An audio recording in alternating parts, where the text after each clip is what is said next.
আসসালামু আলাইকুম। আশা করছি সবাই ভালো আছেন। দেশে ও দেশের বাইরে যে যেখান থেকেই দেখছেন আমার ভিডিওটি, একটা লাইক দিয়ে পাশেই থাকবেন।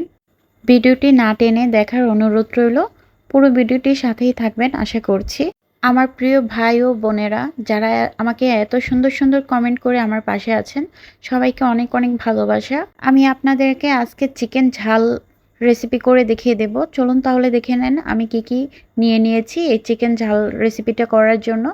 আমি এখানে হাফ কেজি পরিমাণে মুরগির গোস্ত নিয়ে নিয়েছি, আর পেঁয়াজ বাটা নিয়েছি, আদা বাটা আর রসুন বাটা, আর নিয়ে নিচ্ছি তেজপাতা, দারচিনি, এলাচ, লবঙ্গ নিয়ে একসাথে নিয়ে নিয়েছি। আর নিয়েছি এখানে ধনিয়া বাটা আর জিরা বাটা আর বাদাম বাটা।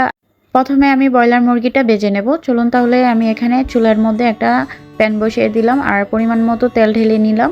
তেলটা ভালো করে গরম করে নেব। কারেন্ট চলে গেছে তাই আমি অন্য একটা চুলায় বসিয়ে দিলাম।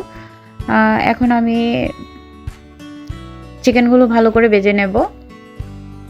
আমি চিকেনগুলো হলুদ মরিচ স্বাদ মতো লবণ দিয়ে মেখে নিয়েছি, তারপর ভেজে নিচ্ছি।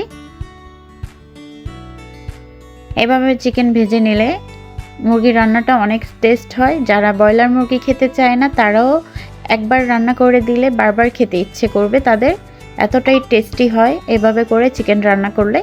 তো আমি এখন উল্টে পাল্টে দিচ্ছি, চিকেনটা ভালো করে ভেজে নিচ্ছি। আপনারা একবার হলেও ট্রাই করে দেখবেন বাসায় এভাবে করে চিকেন রান্না করলে কতটা টেস্টি হয়।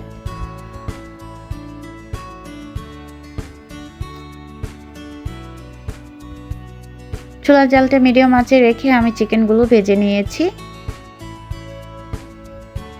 তো দেখতেই পাচ্ছেন আমি কিভাবে করে চিকেনগুলো ভেজে নিচ্ছি।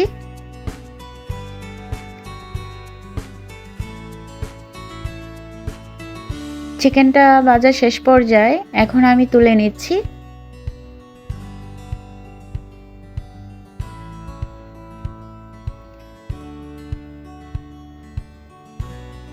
তো দেখতেই পাচ্ছেন আমি কেমন করে চিকেনগুলো ভেজে নিয়েছি। সবগুলো চিকেন আমি তুলে নিয়েছি।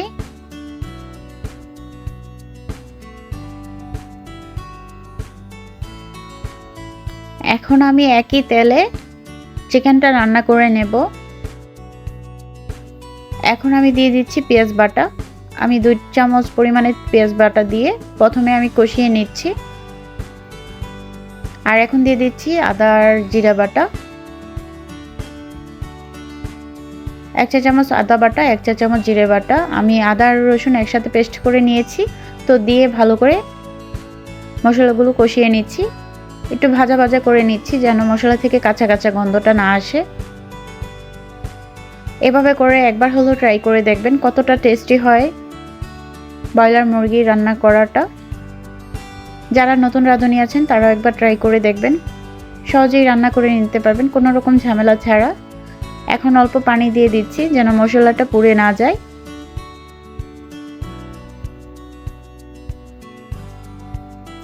এখন দিয়ে দিচ্ছি হলুদ গুঁড়ো।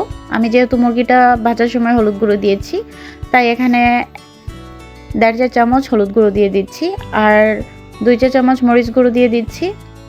ঝালটা যার যার ইচ্ছে মতো দিয়ে নেবেন। যেহেতু আমি এখানে চিকেনটা জাল জাল করে রান্না করব তাই একটু পরিমাণে মরিচ গুঁড়ো বেশি দিয়েছি। আর 1 চা চামচ দিয়ে দিচ্ছি ধনিয়া গুঁড়ো, দিয়ে ভালো করে কষিয়ে নিচ্ছি। দেখতেই পাচ্ছেন আমি কিভাবে করে মশলাগুলো কষিয়ে নিচ্ছি। এভাবে করে চিকেন রান্না করলে মুখে স্বাদ লেগে থাকবে। স্বাদ মতো লবণ দিয়ে দিচ্ছি। আবারও ভালো করে কষিয়ে নিচ্ছি।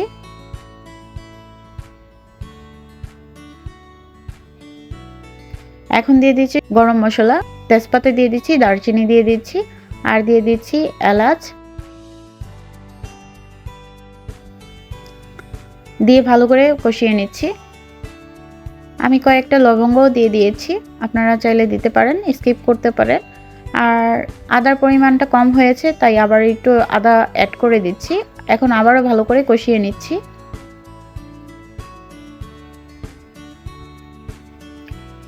তেলটা উপর ভেসে আসার পর আমার কষানো শেষ পর্যায়ে দেখতে পাচ্ছেন আমি দেখে দিলাম কষানো শেষ পর্যায়ে। এখন দিয়ে দিচ্ছি চিকেনগুলো। মশলাটা ভালো করে কষিয়ে নিলে রান্নার টেস্টটা বেশি হয়।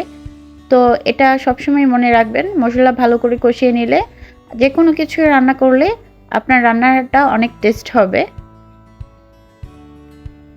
যারা নতুন রাঁধুনি আছেন তারা একবার হলেও ট্রাই করে দেখবেন। এখন দিয়ে দিচ্ছি বাকি পেঁয়াজ বাটারটুকু। আমি এই সম্পূর্ণ রেসিপিটা তৈরি করছি পেঁয়াজ বাটার দিয়ে। আপনারা চাইলে পেঁয়াজ কুচি দিয়েও রান্না করে নিতে পারেন, কিন্তু পেঁয়াজ বাটাটা রান্নার মধ্যে দিলে খুবই টেস্ট লাগে।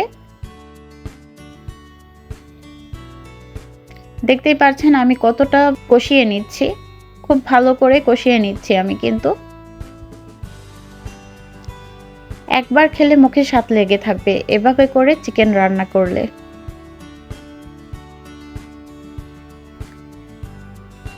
তো কষানোর শেষ পর্যায়ে দেখতেই পাচ্ছেন আমি কতটা কষিয়ে নিয়েছি চিকেনটা। অনেক সময় লাগিয়ে চিকেনটা কষিয়ে নিয়েছি। তো এখন পানি দিয়ে দিচ্ছি। এখন পরিমাণ মতো পানি দিয়ে দিচ্ছি।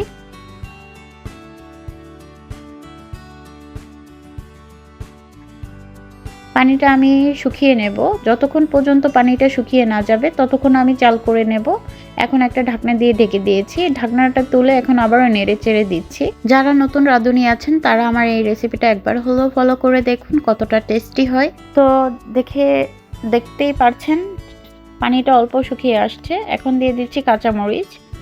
তো পানিটা শুকানো শেষ পর্যায়ে এখন আমি নামিয়ে নেব। রান্নাটা শেষ পর্যায়ে দেখতে পাচ্ছেন কতটা লোভনীয় হয়েছে, খেতেও অনেক টেস্ট হয়েছে। এখন আমি আপনাদেরকে সার্ভ করে দেখিয়ে দিচ্ছি। দেখেন কতটা লোভনীয় হয়েছে। আমার ভিডিওটি আপনাদের কাছে কেমন লেগেছে কমেন্টে জানিয়ে যাবেন। যদি ভালো লেগে থাকে লাইক কমেন্ট শেয়ার করে পাশে থাকবেন। আর আমার চ্যানেলে নতুন হয়ে থাকলে চ্যানেলটি সাবস্ক্রাইব করে পাশে থাকা বেল বাটনটা অন করে দিবেন, যেন নতুন নতুন ভিডিও ছাড়ার সাথে সাথে আপনাদের কাছে নোটিফিকেশন চলে যায়। আর যারা অলরেডি চ্যানেলটা সাবস্ক্রাইব করে দিয়েছেন তাদেরকে অসংখ্য ধন্যবাদ। পুরো ভিডিওটির সাথে থাকার জন্য সবাইকে ধন্যবাদ। সবাই ভালো থাকবেন, সুস্থ থাকবেন। Thank you for watching. আল্লাহ হাফেজ।